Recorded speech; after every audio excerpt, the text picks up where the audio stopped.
my dear students, today's topic is Archaebacteria. In the previous video, I have discussed already about the general features of bacteria, their mode of nutrition and the type of reproduction. Now in this topic today we will discuss about Archaebacteria. Now what do we mean by Archaebacteria? Archae means ancient and bact means rod. These bacteria are the most primitive type of bacteria. These bacteria are known as special type of bacteria. Now why are they so special? The main reason for this is that they mostly live in the harsh habitat. Now what type of harsh habitat do they live in? They live in salty areas. They are called halophiles. If they live in the very hot springs, they are called thermoacidophiles.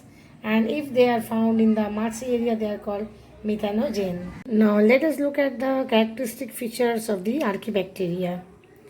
The Archaebacteria are the most primitive prokaryotic organisms. They are found in the stressful condition that I have just discussed with you now. They can be found in hot water spring, can be found in the swamps or any stressful condition.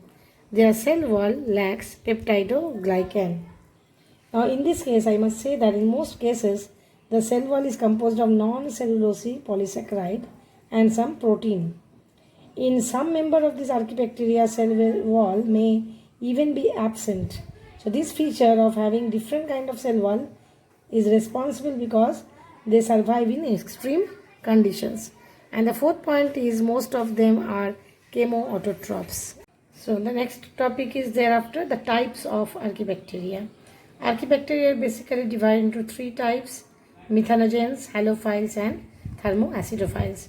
Now let us discuss about each type individually. So here the next topic is methanogens.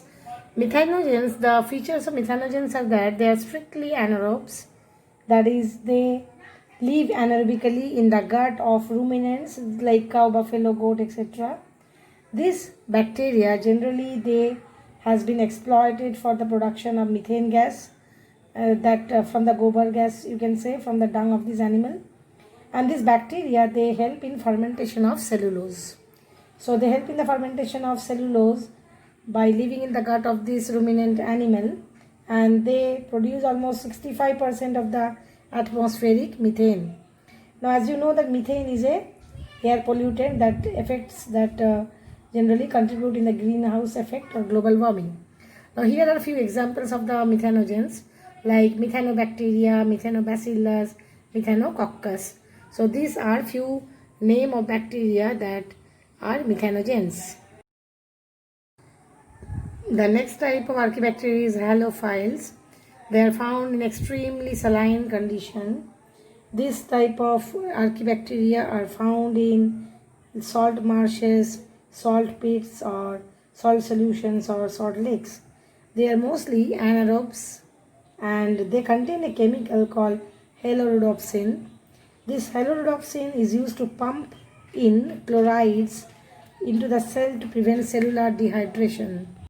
There is a type of Archaebacteria called Halobacterium, who are actually the halophiles.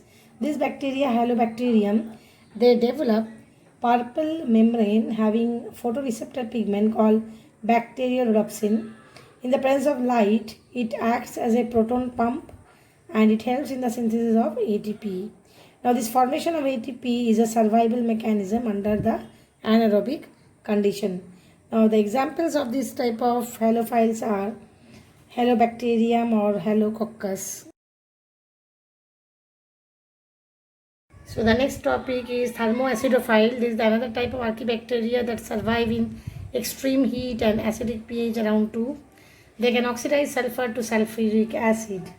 Now this type of bacteria they survive under anaerobic condition and produces sulfuric acid by oxidizing sulfur. Now thermoacidophile can survive in high temperature and low pH condition because of some features. Let me discuss the features that allow them to survive in extreme temperature. Now let me discuss about the reasons for which the thermoacidophiles can survive in low pH and high temperature.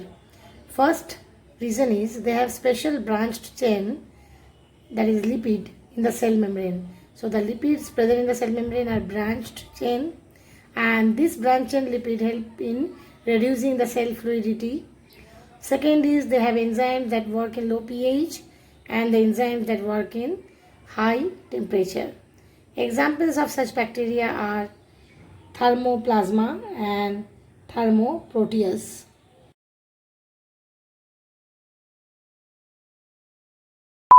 Finally, the importances of archaebacteria. They are used in present day modern biotechnology. They are used in the generation of biogas. They are used as biosensors. They are used for preparation of restriction enzymes and thermophilic enzymes. Now, restriction enzymes and thermophilic enzymes you will study in class 12 in your biology syllabus. Now, here are the importances. So this part or this topic was entirely based on your NCERT syllabus. I have not gone beyond that, so try to understand the topic.